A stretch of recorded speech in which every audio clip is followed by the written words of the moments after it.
నమస్తే, welcome to our channel. Senior journalist Damu Balaji garu ఉన్నారు, వారితో మాట్లాడారు. సార్ నమస్తే. మోహన్ బాబు మనోజ్ గొడవల విషయం జరుగుతుంది, తెలిసిందే సార్, గత 2 రోజులుగా జరుగుతుంది. సో దానిలో మనోజ్ వాళ్ళ వైఫ్ మౌనిక, వాళ్ళ అక్క అఖిల ప్రియ తన ఫ్యాక్షన్ బ్యాచ్ తో రంగంలోకి దిగింది. అమీ తేల్చుకుంటాను మోహన్ బాబుతో అని న్యూస్ వస్తుంది సార్. సో దాని గురించి మోహన్ బాబు మనోజ్ మధ్య, తండ్రి కొడుకుల మధ్య ఒక వైరుధ్యం కావచ్చు, కాన్ఫ్లిక్ట్ కావచ్చు, అది బయటకు వచ్చేసింది. ఎందుకంటే సివిల్ యాంగిల్ నుంచి క్రిమినల్ యాంగిల్ కి మారిపోయింది. అది దాడులు అనే ఆస్పెక్ట్ బయటకు వచ్చేసరికి అది ప్రపంచ సమస్యగా మారిపోయింది, అందరికీ కావాల్సి వచ్చింది. సో ఈ యాంగిల్ ఏమైతే నిన్న జరిగిన పరిణామాలు ఈవినింగ్ చూస్తే మనం ఫస్ట్ ఏమో వాళ్ళ పని మనిషి మీడియాతో మాట్లాడింది. ఆ పని మనిషికి తెలియకుండా మీడియా రికార్డ్ చేసి పెట్టేశారు. దాంతో ఆమె కూడా మనస్తాపానికి గురై ఆత్మహత్య ప్రయత్నం చేస్తుందని కూడా ఒక వార్త వచ్చింది. ఏదేమైనా పని మనిషి చెప్పింది ఏంటంటే, మోహన్ బాబు ఇంట్లో మనోజ్ ఉన్నాడు, మనోజ్ మోహన్ బాబు స్టాఫ్ని కొట్టాడు, దాంతో ఈయనకి కోపం వచ్చింది. నా స్టాఫ్ నువ్వు ఎందుకురా కొడతావు అని నిలదీశాడు. యాక్చువల్గా బాగున్నారు మనోజ్, మంచు విష్ణు కూడా అప్పుడప్పుడు వస్తాడు, మన పాప చేతిలో కూడా 1,00,000 రూపాయలు పెట్టాడు, బాగున్నారు.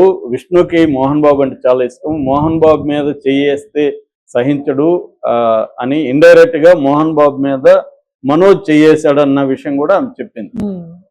అంటే మరి చెయ్యెత్తాడా లేకపోతే గొడవ అయిందా? ఒక్కోసారి ఆవేశంలో చెయ్యి ఎవరి మీద ఎవరైనా ఎత్తచ్చు, అది కండిషన్ బట్టి ఉంటది.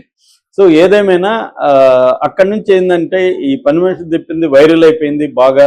దాన్ని ఎందుకంటే డైరెక్ట్ గా మోహన్ బాబు ఇంట్లో పనిచేసే అమ్మాయి చెప్పేసరికి అథెంటిక్ అన్న ఇది వచ్చింది కాబట్టి లైవ్లు పెట్టేశారు, విపరీతంగా జనం కూడా చూశారు. దాని తర్వాత ఏమైంది, మనోజ్ ఇంటికి వెళ్ళాలి, కానీ ఈ లోపల మంచు విష్ణు రంగంలో ఎదిగాడు, దుబాయ్ నుంచి వచ్చాడు. మంచు విష్ణు ఏం చేశాడంటే ఒక 40-50 మంది బౌన్సర్లని వాళ్ళ ఇంటికి కాపులాగా పెట్టాడు. అంటే విష్ణు ఏమన్నా మనుషులను తీసుకొస్తాడా అని చెప్పి. సో విష్ణు కూడా తన పాప అక్కడ ఉంది కాబట్టి, ఆల్రెడీ విష్ణు పహాడీ షరీఫ్ పోలీస్ స్టేషన్లో మోహన్ బాబు మీదే లేదు కానీ కొంతమంది ఆగంతుకులు వచ్చారు, విష్ణు సంబంధించిన 2 వ్యక్తులు సీసీటీవీ ఫుటేజ్ తీసుకెళ్లిపోయారు అనే కంప్లైంట్ పహాడీ షరీఫ్ పోలీస్ స్టేషన్లో ఇచ్చాడు. తర్వాత డీజీపీని కూడా మంచు మనోజ్ కలిశాడు, నాకు న్యాయం చేయండి అని డీజీపీ దగ్గరికి వెళ్ళాడు జితేందర్ రెడ్డి. ఇటు మోహన్ బాబు కూడా రాచకొండ సిపి సుధీర్ బాబు గారికి ఒక 2 పేజీల లెటర్ రాశాడు. ఆయనేమో డైరెక్ట్ గా మంచు మనోజ్ మౌనిక వల్ల నా ప్రాణానికి హాని ఉంది, నా ఆస్తిని వాళ్ళు మాదాపూర్లో నా ఇల్లు ఆఫీస్ని వాళ్ళు స్వాధీనం చేసుకున్నారు, దాన్ని విడిపించండి, ట్రెస్ పాస్ చేసుకున్నారని ఈయన కంప్లైంట్ ఇచ్చాడు. సో ఇద్దరు ఇలా పబ్లిక్ గా కంప్లైంట్లు ఇచ్చుకోవడంతో ఇది మీడియా అటెన్షన్ వచ్చింది. రెండోది ఏంటంటే, ఇప్పుడు మనోజ్ తన ఇంటిలో పాప ఉంది, 7 నెలల పాప. వాళ్ళకి మామూలుగా మనోజ్కి 2వ పెళ్లి, మౌనికకు 2వ పెళ్లి. మౌనికకి ముందు భర్త నుంచి భైరవ్ రెడ్డి అని ఒక బాబు ఉన్నాడు, అరౌండ్ 10 years ఉంటుంది. ఈ పాప చిన్న, వీళ్ళిద్దరికి పుట్టిన పాప 7 months. సో ఈ పాప మోహన్ బాబు ఇంట్లోనే ఉంది, వాళ్ళకి ఆయాని ఒకరిని కూడా పెట్టారు. సో ఆ పాపను తీసుకొని వద్దామని మనోజ్ వెళ్ళాడు. మనోజ్కి తెలుసు ఆల్రెడీ అక్కడ బౌన్సర్లు ఉన్నారు, మనల్ని రానియరు, అందుకని మీడియాను కూడా తీసుకెళ్ళాడు. సో మనోజ్ని రానివ్వలేదు, ఆ బౌన్సర్లు అడ్డుకున్నారు. ఆ గొడవలో మనోజ్ షర్ట్ కూడా చినిగిపోయింది. కానీ మనోజ్ కూడా కొంతమంది బౌన్సర్ల సహాయంతో, మీడియా సహాయంతో గేట్లను బద్దలు కొట్టుకొని ఆ లోపలికి వెళ్ళాడు. దాంతో గొడవైంది, మోహన్ బాబు వచ్చి మీడియా మీద దాడి చేశాడు. దాని తర్వాత మనోజ్ కూడా రంగంలోకి దిగి ఇటు విష్ణు కూడా రంగంలోకి దిగి మనోజ్ బ్యాచ్ని వాళ్ళని తరిమేశాడు. దీంట్లో ఏమైందంటే పోలీసులు రంగంలోకి దిగి వీళ్ళిద్దరి దగ్గర తుపాకులు ఉన్నాయి, ఎవరి దగ్గర, మోహన్ బాబు దగ్గర, విష్ణు దగ్గర. ఆ తుపాకులు లైసెన్సులు రద్దు చేసి 2టిని హ్యాండ్ ఓవర్ చేసుకున్నాడు. ఈ బౌన్సర్లను కూడా బైండ్ ఓవర్ అడిగారు, బౌన్సర్లు రెచ్చిపోయి ఇష్టం వచ్చినట్టుగా చేస్తున్నారని అడిగారు. సో ఈ కాంటెక్స్ట్ లో ఇప్పుడు మనోజ్ వైపు నుంచి, అంటే వాళ్ళ భార్య వైపు నుంచి, ఎందుకంటే ఒక ఆడియో లీక్ అయింది, ఆడియోలో ఆయన ఒక రకంగా ఇదంతా కూడా మౌనిక వల్లే జరిగిందన్న సెన్స్తో ఆయన చెప్పాడు, భార్య మాట విని నువ్వు తాగుతున్నావు అన్నాడు. అంటే అది చాలా డ్యామేజింగ్ స్టేట్మెంట్. మౌనిక భర్తని రెచ్చగొట్టి తాగిస్తుంది భర్త దగ్గర అనే ఒక స్టేట్మెంట్ అది. అంటే మొత్తం సమస్యకి ఈమె కారణం అనేది కూడా ఫుల్గా ఇదైంది. ఇప్పుడు మౌనిక వాళ్ళ అక్క అఖిల ప్రియ ఆమె గతంలో మంత్రి, ఆమె ఫ్యాక్షనిస్ట్ అనే ఆమె ముద్ర కూడా ఉంది. ఆల్రెడీ వాళ్ళ ఫ్యామిలీనే ఫ్యాక్షనిస్ట్ ఫ్యామిలీ ఆలగడ్డలో. ఆమె మీద గతంలో కేసులు ఉన్నాయి, జైలుకి కూడా పోయించింది. ఇక్కడ కేసీఆర్ బంధువుల్ని బెదిరించి వాళ్ళని కిడ్నాప్ చేసే దీంట్లో ఏమి కూడా అరెస్ట్ అయ్యి జైల్లో కూడా ఉంది. వాళ్ళ భర్త, వాళ్ళ బ్రదర్ అందరి మీద కేసులు ఉన్నాయి.